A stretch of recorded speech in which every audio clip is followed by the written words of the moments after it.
Hello, everybody, and welcome to episode 3 of the Caledonian Creep Show. Yay, the Caledonian Creep Show. It's the Caledonian Creep Show, or the Cali Creep Show if you prefer. Today, we're reading a story from a Redditor that Azzy found. Again. What a shocker. This one's on r/nosleep again. It's from Something Goes Here Too.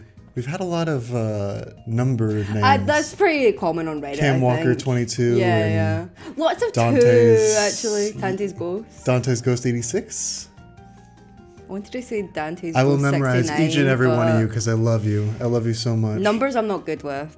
But that's what it is, yeah. Something Goes Here Too. And the story title, do you want to introduce it? Sure. It's called I Went Off Trail in Eastern Europe and Barely Made It Out Alive. Something in the tall grass almost killed me in Romania. Wow, epic! That sounds amazing. Let's get into it. You sound so sincere, wow. No, okay, in all sincerity, I'm excited for this one because I like going on trails because I'm a responsible person. I'm saying that sarcastically, but I am. And going out hiking, and I also like Romania. I'm imagining like the main character is actually you. It's like actually just me. Like a Portlandian who's gone to the mountains of Eastern Europe to find himself. I just read the second paragraph. I'm Andrew, and yeah, I was trying to find myself. As corny as that sounds. I'm so excited now. Klamath, born and raised. Klamath, like Klamath Falls in Oregon? Oh my god! Oh, that's so fucking funny. It's literally you. Oh my god, now I'm really excited. Let's get into it. Look, I know how this sounds. Another 20-something backpacker with a trust fund and daddy issues, right? Finding myself across 3 continents like some cliche from a Gap Year brochure. But hear me out, fellas. I'm sorry, it's just that it literally is you. I'm Andrew, and yeah, I was trying to find myself, as corny as that sounds. Klamath born and raised, bro.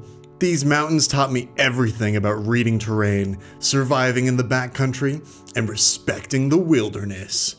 By the time I turned 25, I'd already knocked out some serious treks. And I'm not talking Star Treks, am I right?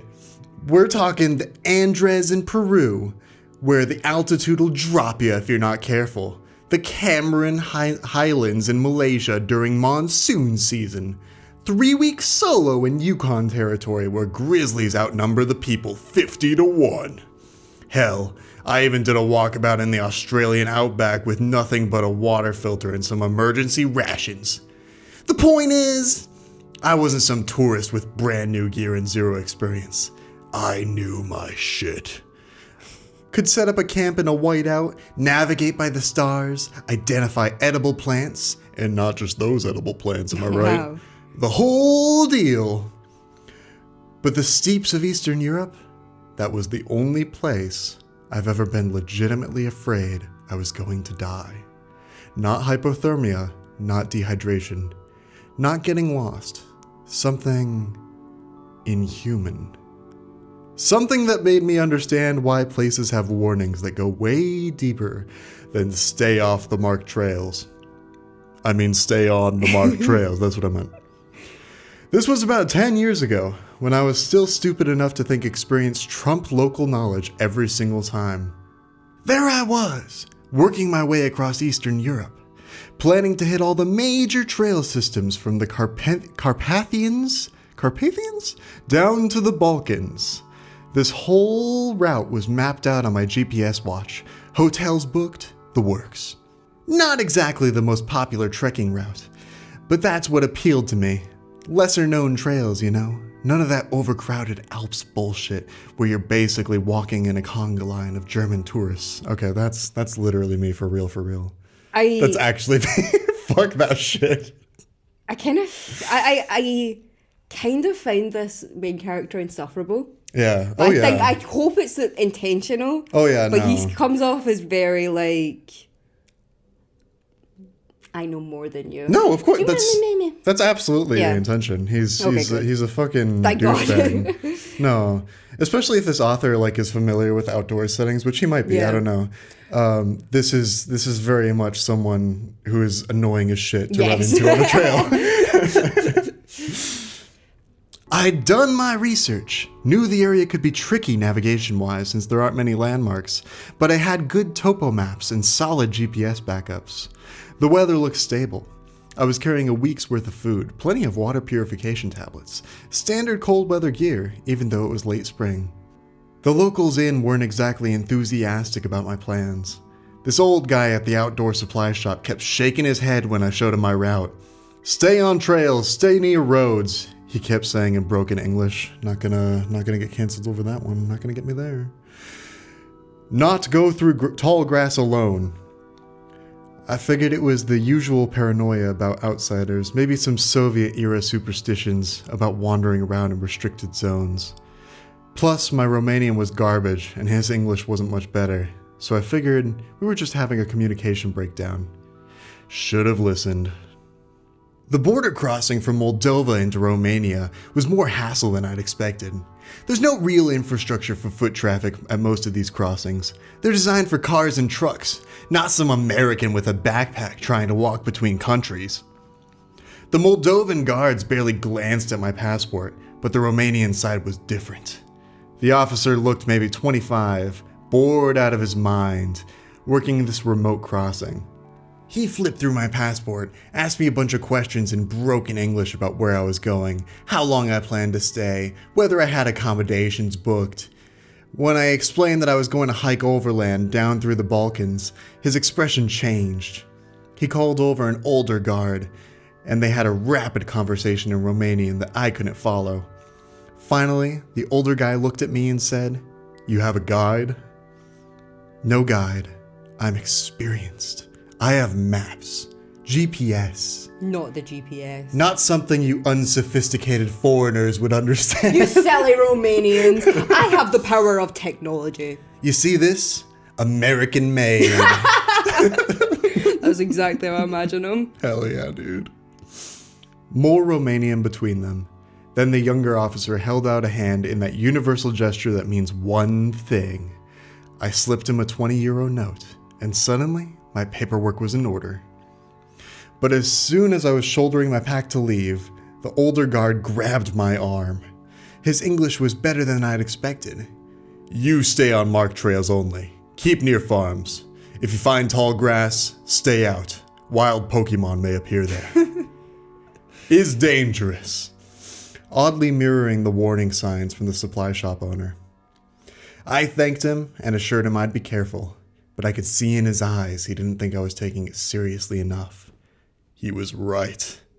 This is fucking excellent so far. I really enjoyed the dialogue. I love having semi-unreliable narrators. Yeah. Not that he's like implying he's an unreliable narrator now, but he's definitely implying he knows a lot more than he's letting on, which I think we're going to find out he doesn't. This is, I think, the first time we've had like an overt, like, overconfident asshat. I love this protagonist. And I love these kind of protagonists. The fact that like, he is so hateable.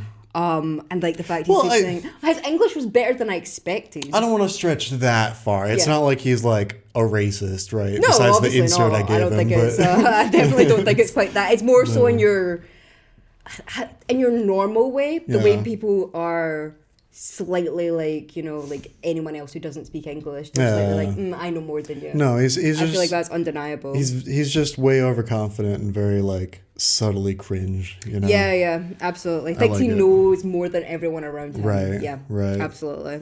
I like this a lot. I think it's a really great setup, and I love the atmosphere with it so far. I like it too a lot. I like how much time we're putting on, you know, like that he's been warned again and again and again. And the way he brushes it aside confidently. Oh, yeah, and then boy, he's like, nah, I don't think so. Yeah, very fun so far. Yeah, very absolutely. Fun. Love this kind of dialogue.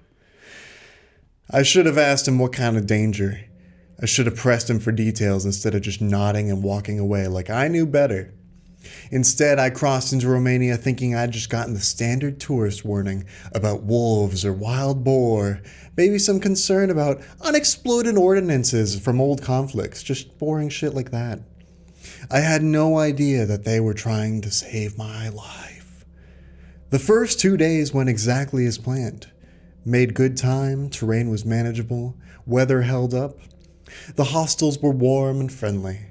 But I was burning through more miles than expected on the established trails, and my GPS was showing this game trail that would cut about 15 miles off my route to the next resupply point. 15 miles is huge when you're carrying a full pack. Well, obviously. Game trails are usually pretty reliable. Animals know the easiest paths better than any human trail designer, so I went off trail. The game trail was solid at first, well worn, maybe 2 feet wide, cutting straight through the endless sea of tall grass and scrubland. The steeps out here weren't anything like I'd seen before, not prairie grass in the Midwest or the scrubland I was used to in California.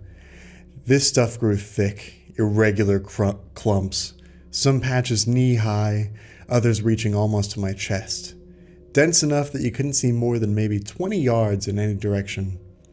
My topo map showed that the whole area was intermittent farmland and low-lying scrub. But on the ground, it was just grass, endless and tall, swallowing the horizon. It felt like the map was a lie and had wandered into a nature preserve or government land. Maybe a large industrial farm had gone fallow for years. Fallow? Fallow. I'm going to assume that's abandoned. Yes. Awesome. What it felt like most was that I'd walked into a part of the country that it wasn't supposed to be there, or walked back in time. The landscape was almost primordial. Ooh, I love that. Epic vocab Very word. cool. 10 out of 10.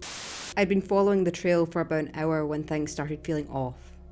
Hard to explain exactly what I mean by that. You know how in the mountains you can feel weather changes in your bones before the barometer drops? This was similar, but different somehow. Like the landscape itself was subtly off-kilter. The wind patterns weren't making sense. I'd feel a breeze from the east, then a few steps later it would shift completely, coming from the south, then die altogether. But the grass wasn't moving with it consistently. Some patches would sway normally, others would stay perfectly still, even when I could feel the wind on my face. I stopped, did a full 360-degree scan like I'd been trained, listened hard. The usual step sounds were there. Insects, some distant bird calls, that constant whisper of grass moving against itself. Nothing obviously threatening. But my gut was telling me something different. That's when I heard the thunder of hooves. A whole group of wild boar came crashing through the grass, maybe 30 yards to my left, running flat out like something was chasing them.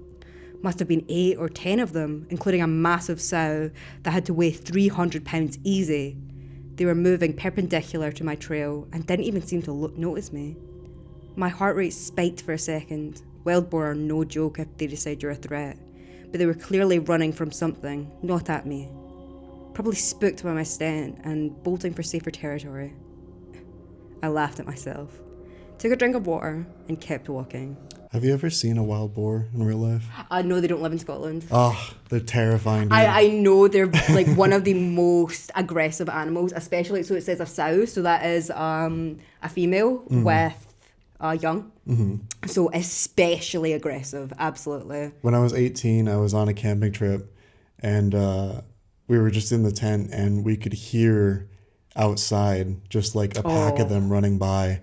And it was like raining heavy and there was water everywhere, right? So you could hear like the mud splashing as they went, and they're grunting. And then like, we thought that was it. Like that was terrifying on its own.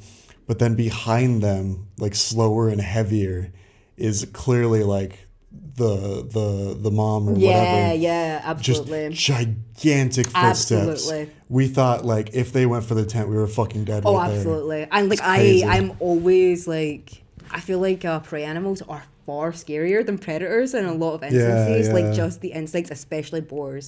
If they decide you're a threat, you are done. It was crazy. Yeah, absolutely. Totally get that. But that feeling of being watched never went away. And now I was starting to notice other things. Patches of grass that seemed to move independently, floating in patterns that didn't match the wind. Always just at the edge of my peripheral vision, always stopping the moment I turned to look directly. Something was tracking me through the grass, something that knew how to stay hidden. I had maybe 2 seconds between seeing the grass part and the thing hitting me. It came from directly ahead, staying so low to the ground that I barely caught the movement, Just this ripple in the grass, like a boulder rolling downhill. Except boulders don't move that fast, and they sure as hell don't have teeth. I did what I thought would work with aggressive wildlife. Threw my pack hard to the left, hoping to distract it, and dove right into the thickest patch of grass I could see. It was a gamble, but I figured anything was better than just standing there. The thing didn't even glance at my pack. I hit the ground and immediately tried to roll, get my feet back under me, but something clamped down on my left leg, just above the ankle, like a steel trap covered in sandpaper. The pressure was incredible, but it was going to snap my tibia in half. And then it started dragging me. I'm telling you, I've been in situations before. Rock slides, flash floods, and even had a mountain lion stalk me for half a day in the Sierras. Yeah, epic badass. Yeah. We fucking get it. But getting dragged backwards through tall grass by something you can't even see clearly, that's a whole different kind of terror. My hands clawed at everything. Grass, roots, rocks, anything to slow down the drag. That thing was hauling me like I weighed nothing, maybe 30 or 40 yards through the maze of vegetation. I could hear my jacket tearing, felt the ground scraping against my back and shoulders. My hiking pants were getting shredded against whatever was holding me. I tried to twist around to see what had me, maybe get a good kick in with my free leg. But every time I lifted my head, all I could make out was this shape that seemed to shift and blur, like it was made out of the same grass and earth it was moving through. Maybe like a chameleon type creature, something like that. That's what I'm imagining. Maybe. Something that can Or it's change just its like shape. a force of some kind Maybe, that yeah, manipulates things. Sure, yeah. I really, really like that it's just completely unseen. Oh, me too. Whether That that's is literal very, or like very good. for tension, that's Absolutely. so good. That So good. That makes this. I feel like on Monster Effects, you see the monster. It's not scary anymore. This is keeping that suspense very, very There's a well. fucking reason Jaws worked with a shitty animatronic shark that barely Yeah, functioned. And absolutely. it's because they showed like 10 seconds of Yeah, it right at the exactly. end. And that's what builds it. Our Yeah. imaginations are going to be 10 times stronger than whatever is written on the page. Then suddenly it let go. I scrambled backwards on my hand and ass, putting distance between me and whatever was out there. Heart hammering so hard I thought I might burst.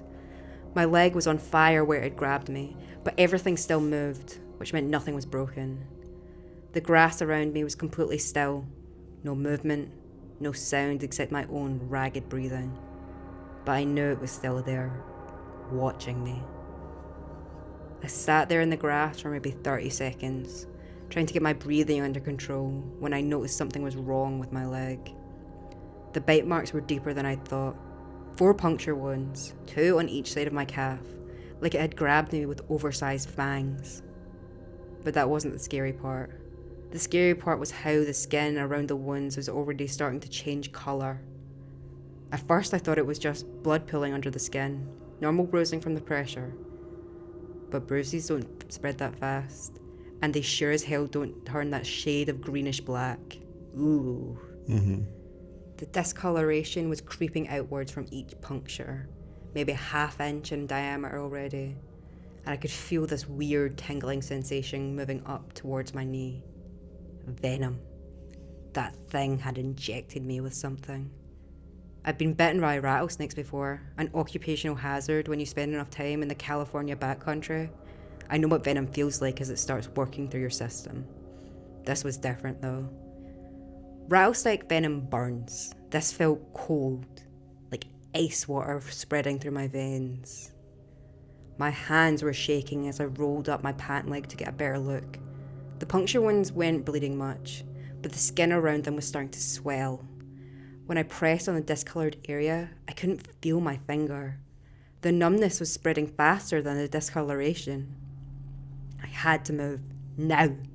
Whatever this thing had pumped into me, I couldn't let it reach my core circulation.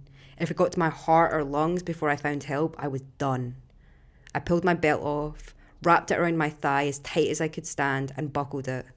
The pressure was immediate and brutal, but it would slow the venom spread, maybe buy me a few hours.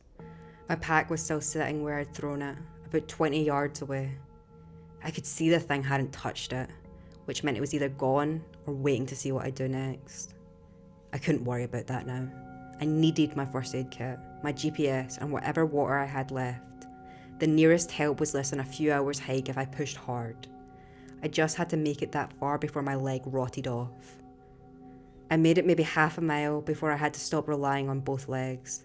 The hiking pole became a crutch, taking most of the weight while I dragged my left leg behind me. Every step sent jolts of pain up through my hip, but the alternative was worse.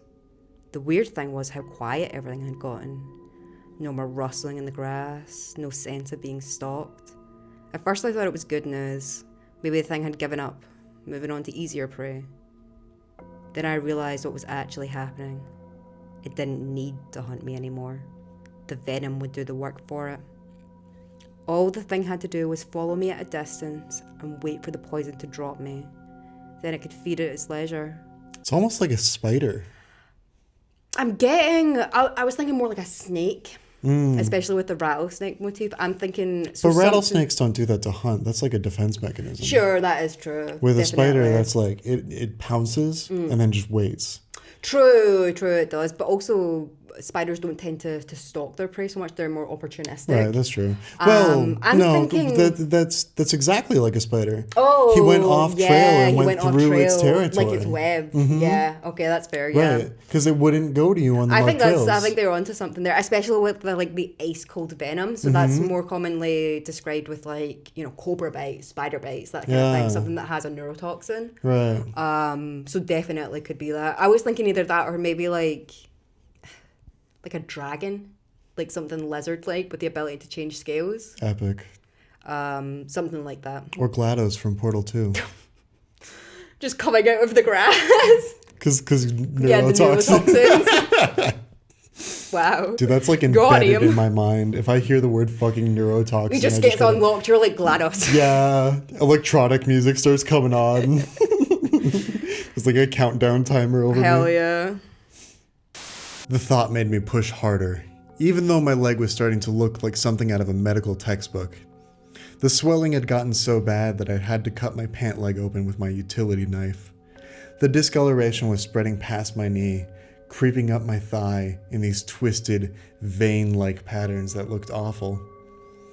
I was following what looked like an animal trail, hoping it would lead to higher ground where I could get my bearings, when the grass opened up into this shallow depression, maybe 15 feet across, carved into the earth like a giant's footprint. That's when I saw them. Eggs. Dozens of them. Can we get a soundbite of you just saying the word eggs like that? Eggs. Eggs. Eggs. Me when I have breakfast. Eggs. Yummy, yummy. Dozens of them. Clustered in the center of a... This is serious. Eggs. Dozens of them. Clustered in the center of the depression like some kind of reptilian nursery. It's not scary if you do the Markiplier voice. Yzma. Eggs. Specifically to give neurotoxin to Cusco. What's the protagonist's name? I forgot. Andrew. Specifically to give neurotoxins to Andrew. Andrew's neurotoxin. The neurotoxin designed specifically for Andrew. The little spider things in the eggs. It's Yzma! Oh my god! It's Yzma taking a transforming... Okay, too deep. The bit went too far. It's dead. We're getting to the core of this story, in which we need to save for the end. Eggs. Dozens of them. Clustered in the center of the depression like some kind of reptilian nursery. Each one was about the size of a football, with shells so thin they were almost transparent. I could see things moving inside, dark shapes that shifted and pulsed with their own rhythm. But what made my stomach drop wasn't the movement, it was the color changes. The things inside the eggs were cycling through different hues, brown, green, gray, like they were practicing camouflage before they even hatched. Notice it says reptilian too, so I'm going off Either man. Some kind of chameleon creature or a straight up dragon. You really bear trap that shit. Snap. I don't like the whoosh, I like the snap. That makes us a legally different entity. Snap. Not the same bear trap. It's a husky bite. Snap. Snap. I'd stumbled into a breeding ground. The adult that had bitten me wasn't protecting territory. It was protecting its young. And if those eggs were that developed, there were probably other adults nearby. Maybe a whole family of these things waiting in the grass around the nest. I backed away from the depression, and quietly as I could, trying not to disturb anything, trying not to even think about how many more of them might be out there. My leg felt like it was on fire now, the numbness replaced by this deep, throbbing ache that pulsed with my heartbeat. I had to get out of there. I had to get away from this nest and away from this entire area. However far these things claimed as their hunting ground, I needed to be beyond it before the venom finished whatever it was doing to me. I gripped my hiking pole tighter and started moving again, twice as fast as before, even though every step felt like my leg might snap in half. An hour later, I forced myself to stop. Sorry. Bless you. Thank you. An hour later, I forced myself to stop. My body was shutting down whether I liked it or not. I found a patch of slightly higher ground where I could see maybe 50 yards in each direction and collapsed against my pack. The American-made GPS in my hand said I had 5 miles to the nearest buildings marked on the map. A farm, probably. Maybe a small village. 5 miles normally wouldn't even register as a real hike. But with my leg the way it was, it might as well have been 100. I made myself eat half a protein bar and drink some water, even though my stomach was cramping up. Dehydration would kill me faster than the venom if I weren't careful. The irony wasn't lost on me. Here I was following basic wilderness survival protocols while something actively tried to digest me from the inside out. This wasn't the first time I'd been in serious trouble in the backcountry. I got bit by a diamondback in Joshua Tree about 6 years ago. Had to hike 4 miles back to the trailhead with my legs still swollen up like a balloon. Spent 3 days in the hospital, but I made it out. There was that time in Colorado when I got my foot wedged under a boulder during a river crossing. Took me 2 hours to work myself free, and by then, hypothermia was setting in from the snowmelt. I was shaking so hard I could barely grip my gear, but I got myself out to a shelter and rode it out. The point is, I'd been hurt before. I'd been scared before. I knew how to push through when everything in your body is telling you to just quit. But this was different. Those other times, I knew I was dealing with snake bites, hypothermia, dehydration. There were protocols for that stuff. Treatment options. This thing that had bitten me, I had no idea what its venom was designed to do, or how fast it worked, what the endgame looked like. I caught myself starting to roll up my pant leg to check the wound and stopped. I didn't want to know. Whatever was happening down there, looking at it wasn't going to help anything. All it would do is freak me out more, maybe make me panic when I needed to stay focused. 5 miles. Oh my goodness. Excuse me? Do you want to settle? Hello, sir. This is a very serious part of the story, sir. No. 5 miles. That was the only number that mattered now. I shouldered my pack, adjusted my grip on the piking hole, and started moving again. 1 step at a time, like always. Just like every other mountain I'd ever climbed, every trail I'd finished. The difference was, this time, the mountain was trying to kill me from the inside. I was maybe 2 miles closer to the farm when I saw it again. This time, I had the advantage. I was coming up a slight rise, using my hiking pole to pull myself along when something made me stop. Maybe it was the way the grass looked odd, about 30 yards ahead. Or maybe my subconscious picked up on movement that didn't match the wind patterns. Whatever it was, I dropped low and stayed perfectly still. At first, I couldn't make out anything unusual. Just more of the same endless grass, swaying in the afternoon breeze. Then the breeze stopped, and one patch kept moving. That thing was massive, easily 12 feet long, maybe more, with the bulk of a saltwater crocodile, but completely different in every other way. Instead of 4 legs, it had 6, 3 on each side, spaced evenly along its body like some sort of prehistoric centipede. But the weirdest part was watching its skin change.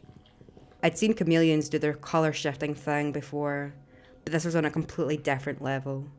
The creature's hide rippled and flowed through different patterns. Brown earth tones, green grass colours, and even the dappled shadows where sunlight filtered through the vegetation. It wasn't just changing colour, it was changing texture too, mimicking the look of dried grass stalks and broken earth so perfectly that even knowing exactly where it was, I kept losing track of its outline. I fucking love this thing. It's so good. So hearing the title of the story, I expected it to be like a little Smeagol-looking gremlin creature. Sure. And having it be like this gigantic Jurassic-feeling thing. Absolutely. This is like pretty outlandish for No Sleep. It's not I would like, agree. You usually don't get stories like this. This is like, it's not even magic. It feels like a creature that could have just evolved there. Absolutely, and we just absolutely. haven't found it. What I really like is the creature isn't explicitly hunting him. Mm-hmm. She's protecting her young. Yes. That is real predatory behavior. It's Absolutely. so good. It's all very animal well attacks thought happen out. that way. Absolutely. It's very clear to me that this person has a good understanding of hiking. Mm-hmm. Absolutely. And some creature anatomy too. Oh, absolutely, yeah. Like, so and this is a good. really well thought of creature, in my opinion. Yeah. It's not just like you've slapped two things together and called it a day. This is very... someone's thought about this a lot. And it's all environmental storytelling. Absolutely. He hasn't like presupposed any of this without seeing things that point to it. Absolutely. Oh, this is just something And it all that makes sense for him to come to those Absolutely. conclusions with his experience. Yes, absolutely. It's great. It's really great. Very, very good. The head was pure nightmare fuel. Flat and wide, kind of like a cobra, but proportioned for something 10 times bigger. When it turned slightly, I could see these yellow eyes scanning the area with an intelligence that made my skin crawl. This wasn't some dumb predator operating on instinct. This thing was thinking. 6 legs.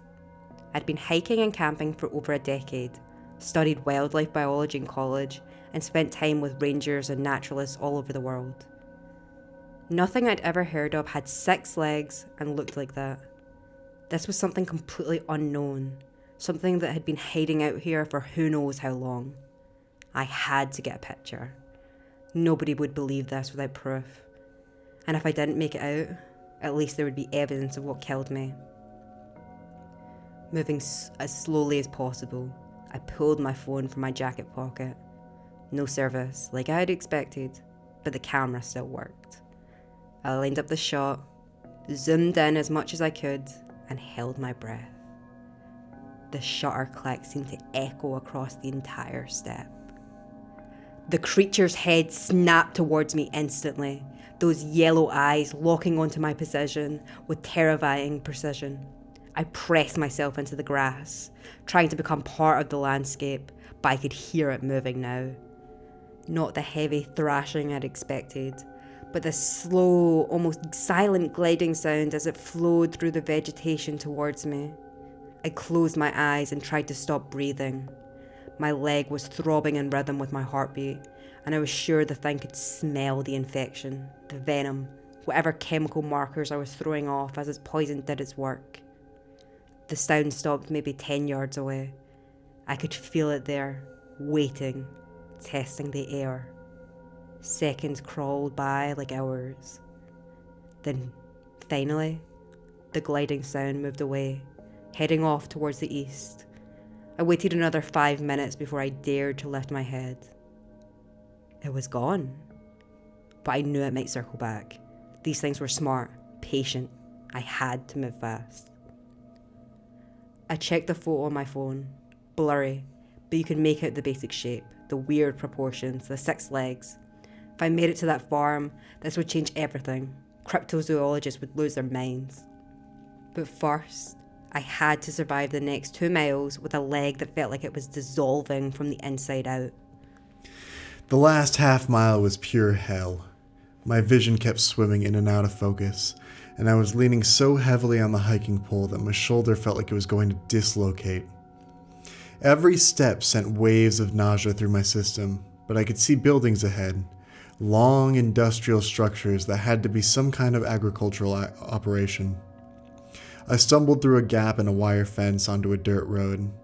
My legs gave out about 50 yards from the nearest building, and I hit the ground hard, my hiking pole clattering away across the gravel. Voices started shouting in Romanian, footsteps running towards me. I tried to sit up, tried to explain what happened, but the words came out as gibberish. Through the haze, I could make out the word agroindustrialia? Agriculture industry, painted across one of the buildings, but the rest of the company name kept shifting and blurring like it was underwater. Strong hands lifted me, and I heard someone curse when they saw my leg. One of the workers, a middle-aged guy in coveralls, was pointing at the wound and shouting, "Ambulanza, ambulanza," to someone with a radio. Another voice, older, gravelly, said something that included Balaur de Iadba. The words sent a chill through the other workers. They all started talking at once, their voices tight with what sounded like genuine fear. Grass dragon. Dragon? Bear trap, holy shit.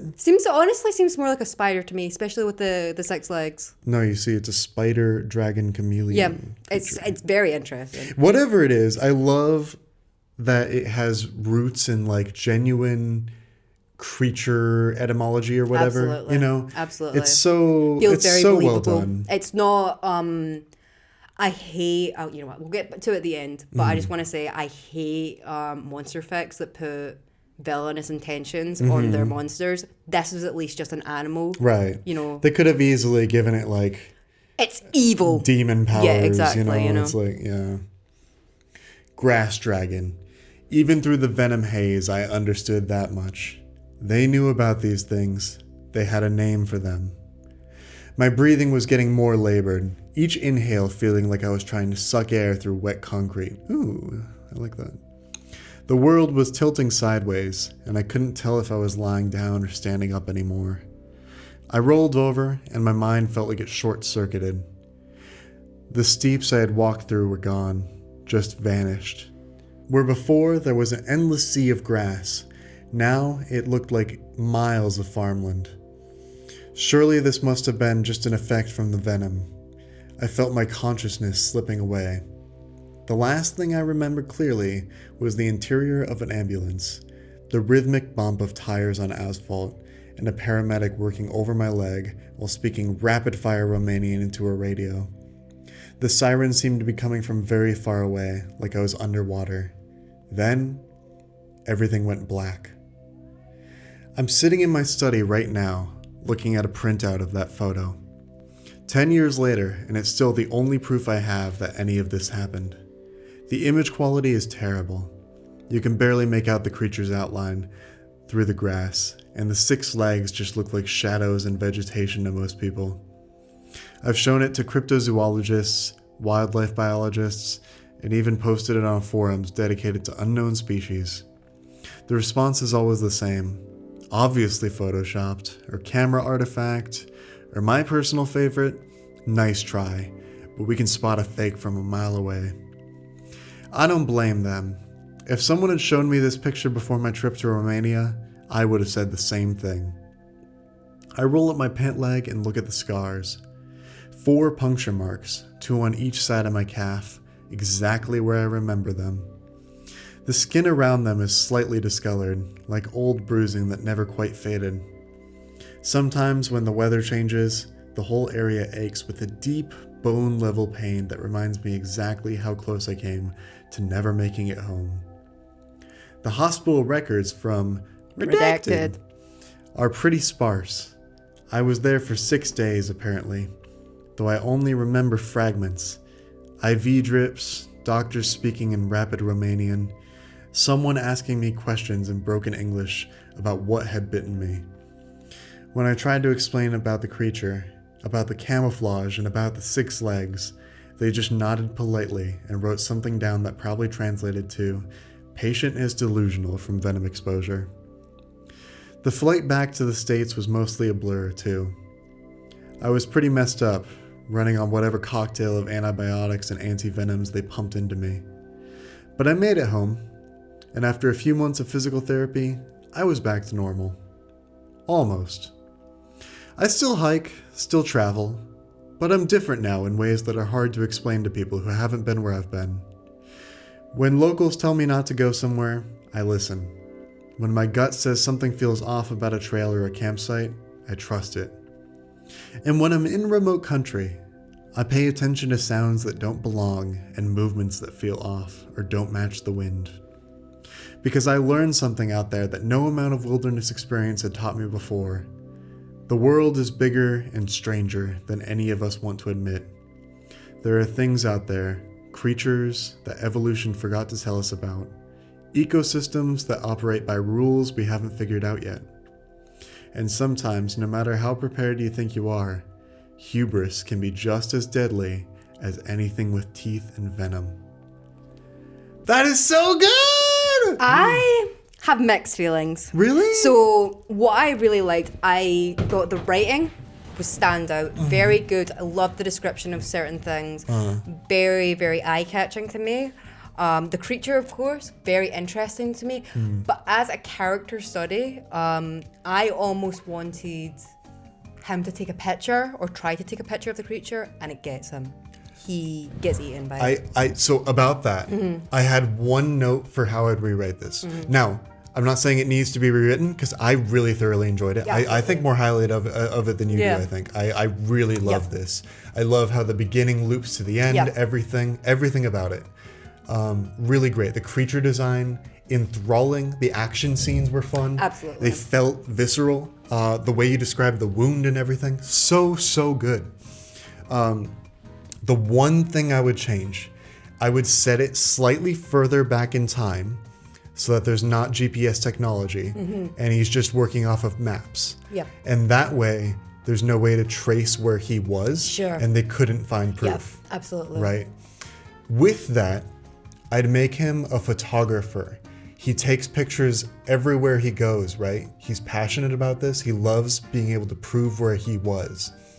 He gets the photo of this creature on film, right? And at some point, he realizes he has to drop his equipment or something. Or he does something that causes him to lose it.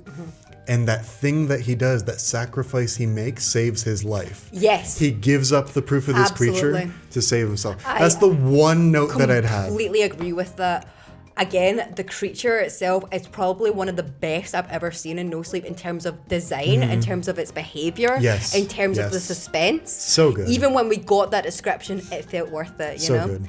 The one thing I would change is, so it's about hubris, right? It's about this guy who knows his surroundings too well. But really, all that we're getting proven to us is that he does really know his surroundings, is that he did get out of this. That the fact that he was in the wrong, that didn't get proven. He didn't have to make a personal didn't have to decision make a personal that sacrifice. went against his feelings. Even if, so he got this bite on his leg, what if he lost his leg?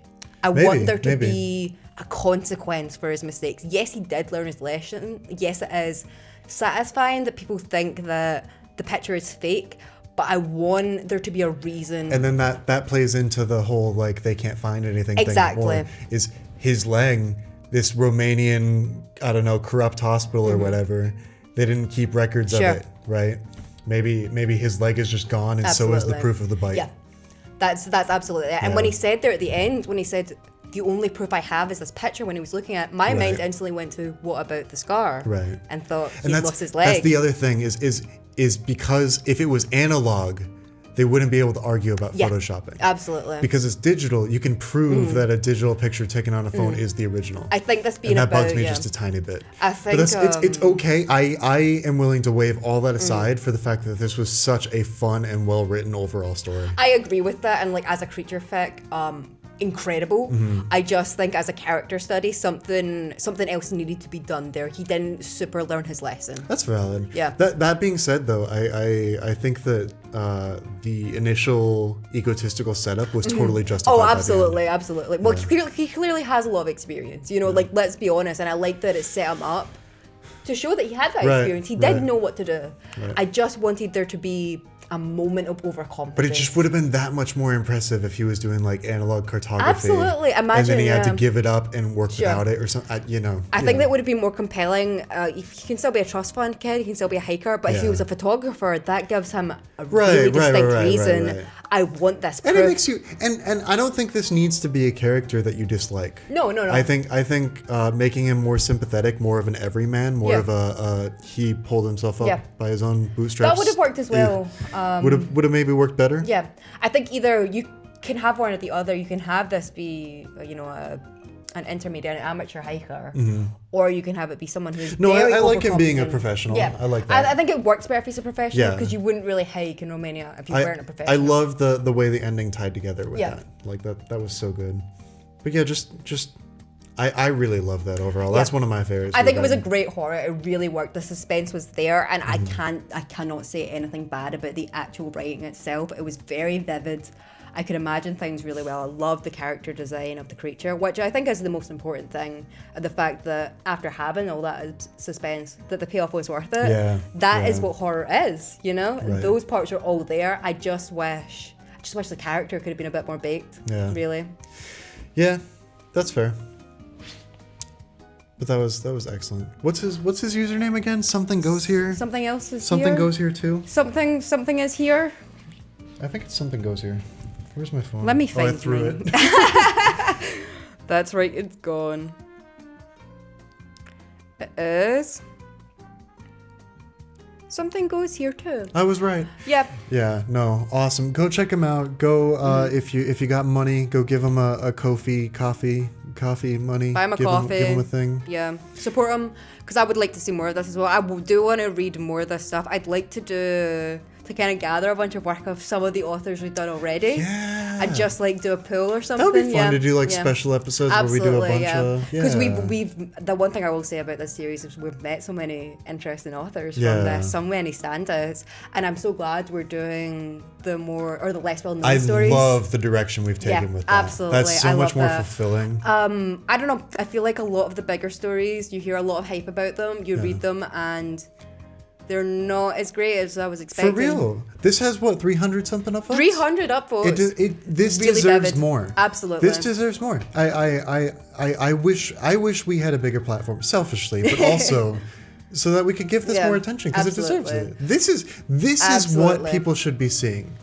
Not just whatever crap gets Just mainstream whatever's popularity. popular, you know? whatever's shocking, that's the issue with the horror genre. This is real horror. I think it's, again, selfishly, but it's such a shame that so many artists have so much to offer and they're just buried under piles of algorithmic rubble, AI bullshit. And I'm happy we can give even just the tiniest little spotlight to this stuff. Please go check it out. This deserves Yeah. some spotlight at Yeah. the very least. Absolutely, I really want to come back to this guy's work. Definitely keep in mind. Hope you watch it, guy.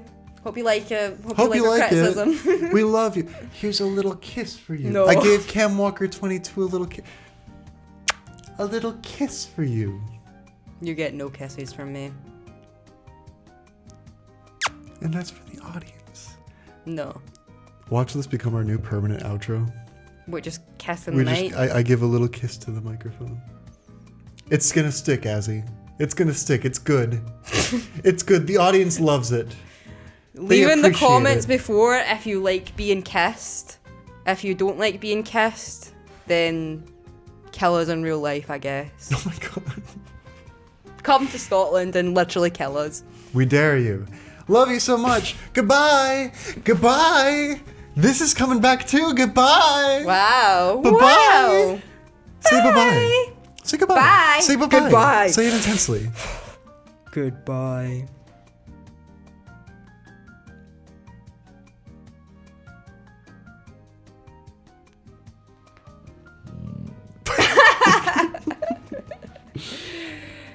All right, Cool. that'll do it. Hell yeah, we did it.